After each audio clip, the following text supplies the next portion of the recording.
जीवन का सार। प्राचीन समय की बात है। हिमालय की गोद में बसा एक छोटा सा गांव था जिसका नाम था आनंदपुर। इस गांव की हवा में शांति और सुकून का अद्भुत समावेश था। वहां के लोग सरल और परिश्रमी थे, जिनका जीवन प्रकृति के साथ जुड़ा हुआ था। गांव की सबसे अनोखी बात थी वहां का एक प्राचीन पीपल का वृक्ष, जिसे सब श्रद्धा से जीवन वृक्ष कहते थे। लोग मानते थे कि इस वृक्ष के नीचे बैठने से उन्हें आत्मज्ञान प्राप्त हो सकता है। इस गांव में एक साधु महाराज भी रहते थे, जिनका नाम था स्वामी विवेकानंद। उन्होंने अपना जीवन साधना और ध्यान में लगा दिया था और वे जीवन के गहरे रहस्यों को समझने की कोशिश में थे।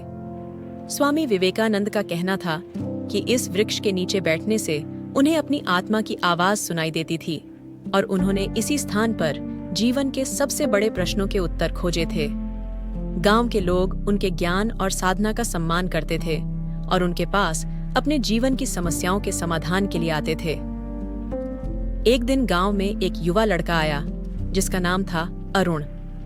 अरुण शहर में पला बड़ा था और विज्ञान में अत्यधिक रुचि रखता था। उसने जीवन के आध्यात्मिक पहलुओं को कभी गंभीरता से नहीं लिया था। वह हमेशा तर्क और वैज्ञानिक सोच में विश्वास करता था। अरुण के मन में जीवन के कई प्रश्न थे, लेकिन उसे उनका कोई संतोषजनक उत्तर नहीं मिल रहा था।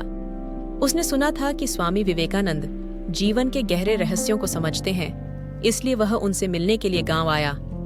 अरुण स्वामी जी से मिला और अपने मन के सभी सवाल उनसे पूछे। उसने कहा, स्वामी जी, मैं विज्ञान में विश्वास करता हूँ, लेकिन जीवन के कुछ ऐसे सवाल हैं जिनका उत्तर विज्ञान नहीं दे पा रहा है। जीवन का उद्देश्य क्या है? हमें क्यों जन्म दिया गया है? और आखिरकार हमें क्या प्राप्त करना चाहिए? स्वामी विवेकानंद मुस्कुराए और बोले, पुत्र, जीवन के ये सवाल सदियों से हर इंसान के मन में उठते रहे हैं। इसका उत्तर पाना आसान नहीं है, लेकिन मैं तुम्हें एक यात्रा पर ले चलने का सुझाव दूंगा। इस यात्रा के दौरान तुम्हें स्वयं अपने उत्तर मिलेंगे। अरुण ने जिज्ञासा पूर्वक पूछा, किस यात्रा की बात कर रहे हैं स्वामी जी? स्वामी जी ने कहा, यह जीवन की आंतरिक यात्रा है। इसके लिए तुम्हें इस जीवन वृक्ष के नीचे ध्यान करना होगा और अपनी आत्मा की आवाज सुननी होगी। लेकिन ध्यान रहे, यह यात्रा केवल ध्यान में बैठने की नहीं है, बल्कि जीवन के प्रत्येक पहलू को समझने की भी है। अरुण पहले तो संदेह में था, क्योंकि उसने ध्यान और साधना जैसी चीजों पर कभी विश्वास नहीं किया था। लेकिन स्वामी विवेकानंद की शांति और ज्ञान ने उसे प्रभावित किया और उसने यह यात्रा शुरू करने का निर्णय लिया। अरुण ने प्रतिदिन जीवन वृक्ष के नीचे बैठना शुरू किया। पहले कुछ दिन उसे कुछ विशेष अनुभव नहीं हुआ। वह हर बार अधीर हो जाता और सोचता कि शायद यह सब व्यर्थ है। लेकिन धीरे धीरे उसने अपनी धैर्य को बढ़ाया और अपने मन को शांत करना शुरू किया। एक दिन ध्यान के दौरान अरुण को एक अद्भुत अनुभव हुआ। उसे ऐसा लगा मानो वह अपने भीतर की गहराई में उतर रहा हो। उसने महसूस किया कि जीवन की सारी उलझनों के उत्तर उसके भीतर ही छिपे हुए हैं। उसने महसूस किया कि जीवन का उद्देश्य केवल बाहरी दुनिया में सुख और सफलता खोजना नहीं है, बल्कि आत्मज्ञान प्राप्त करना है। अरुण ने स्वामी जी के पास जाकर अपने अनुभव साझा किए। उसने कहा, स्वामी जी, अब मुझे समझ में आ रहा है कि जीवन का उद्देश्य आत्मज्ञान प्राप्त करना है। बाहरी दुनिया की सफलता केवल अस्थायी है, लेकिन आत्मा का सुख सदा के लिए है। स्वामी विवेकानंद मुस्कुराए और बोले, पुत्र, तुम सही मार्ग पर हो। ये समझना ही जीवन का वास्तविक उद्देश्य है। इंसान अपने भीतर की गहराइयों को समझ लेता है तो वह जीवन की हर परिस्थिति में शांति और संतोष पा सकता है। अरुण ने उस दिन से अपने जीवन का नया अध्याय शुरू किया। उसने बाहरी दुनिया की सफलता को महत्व देना बंद कर दिया और आत्मज्ञान की दिशा में अग्रसर हो गया। उसने दूसरों की मदद करने, सादगी से जीने और जीवन के हर पहलू में शांति खोजने का संकल्प लिया। गांव में भी अरुण के इस परिवर्तन की चर्चा होने लगी। लोग उसकी ओर आकर्षित होने लगे और उसकी बातों से प्रेरित होकर उन्होंने भी जीवन की सच्चाइयों की खोज शुरू की। धीरे धीरे गांव में एक नई चेतना का जन्म हुआ। हर व्यक्ति ने यह समझा कि जीवन का उद्देश्य केवल भौतिक सुख नहीं है, बल्कि आत्मज्ञान और परोपकार है।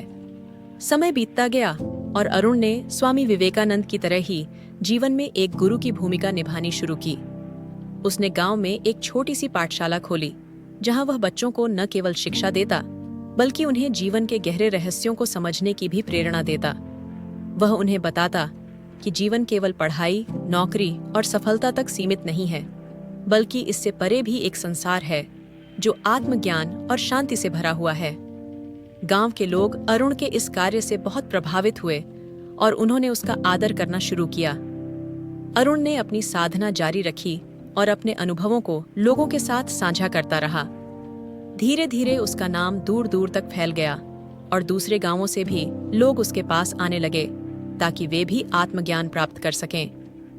अरुण का जीवन अब पूरी तरह से बदल चुका था। उसने वह शांति और संतोष पा लिया था जिसे वह शुरू से खोज रहा था। उसने अपने जीवन के हर पल को आनंद और कृतज्ञता से भर लिया था। उसका जीवन अब केवल अपने लिए नहीं, बल्कि दूसरों की भलाई के लिए था। कुछ वर्षों बाद स्वामी विवेकानंद का देहांत हो गया, लेकिन उनकी शिक्षा और साधना का मार्ग अरुण के माध्यम से आगे बढ़ता रहा। अरुण ने उस जीवन वृक्ष के नीचे ध्यान करना जारी रखा और उसने अपनी साधना को और भी गहरा किया। जीवन वृक्ष अब और भी अधिक पवित्र माना जाने लगा, क्योंकि वहां अरुण जैसे साधक ने आत्मज्ञान प्राप्त किया था। इस तरह आनंदपुर गांव एक साधना और आत्मज्ञान का केंद्र बन गया। वहां के लोग भौतिकता से परे एक उच्च उद्देश्य को समझ चुके थे। स्वामी विवेकानंद और अरुण की शिक्षाएं उस गांव में सदा के लिए जीवित रहीं। गांव के लोग अब जीवन को उसकी गहराई में समझने लगे थे और उन्होंने भौतिकता की जगह आत्मज्ञान को प्राथमिकता दी। अरुण ने अपने जीवन के अंत तक इस शिक्षा को आगे बढ़ाया और अपनी साधना में लीन होकर एक दिन उसी जीवन वृक्ष के नीचे ध्यान करते हुए समाधि में लीन हो गया। गांव के लोग उसके इस महान त्याग और साधना से बहुत प्रेरित हुए और उन्होंने उसकी याद में वहां एक मंदिर बनवाया।